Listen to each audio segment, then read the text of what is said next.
হে সবাই ভালো আছো তো?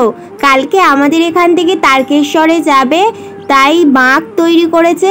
আর বাঁকটা আজকে পুজো হবে, সেটাই আমি তোমাদেরকে বলছিলাম। আর আমি না কোনোদিন এরকম এত বড় বাঁক দেখিনি।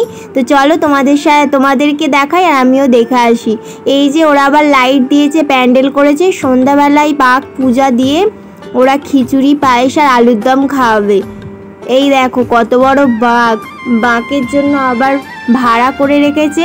এই যে এত বড় বাঁক, এই বাঁকটা দেখে না আমার সেই রামায়ণে রাম যে ধনুকটা ভেঙেছিল সীতাকে বিয়ে করার আগে, সেইটার কথা মনে পড়ে গেল। দেখেছো কত বড় বাঁক।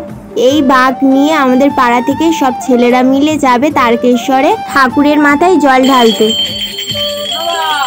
এদিকে খিচুড়ি রান্না হচ্ছে। ওই যে বললাম সন্ধ্যাবেলা খিচুড়ি ভোগ বিতরণ করবে, এটা আমাদের পাড়ার একটা দাদা, উনি খিচুড়ি রান্না করছেন। পুজো হয়ে গেছে, এবার ভোগ বিতরণ হচ্ছে। দেখতে পাচ্ছ এই যে সবাই ভোগ নিতে আসছে, আর ওইদিকে ওরা নাচছে কারণ বক্স চলছিল। আর আমি ভিডিও করছি বলে বৌদি একটু নাচ দেখিয়ে দিল। আর এদিকে আমাদের ভোগ দিচ্ছে। এই যে আমার ভোগ নেওয়া হয়েও গেল, এবার চলো বাড়ির দিকে যাব। এই যে দিয়েছে খিচুড়ি, আলুর দম আর পায়েস। তারপর সকালবেলা ওরা বেরিয়ে পড়েছে তারকেশ্বরের উদ্দেশ্যে।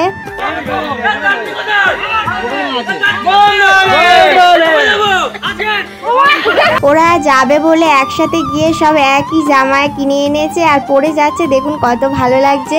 ওরা এখান থেকে যাবে ট্রেনে করে শেওড়াফুলি, ওখান থেকে জল নিয়ে হাঁটতে হাঁটতে যাবে তারকেশ্বরে।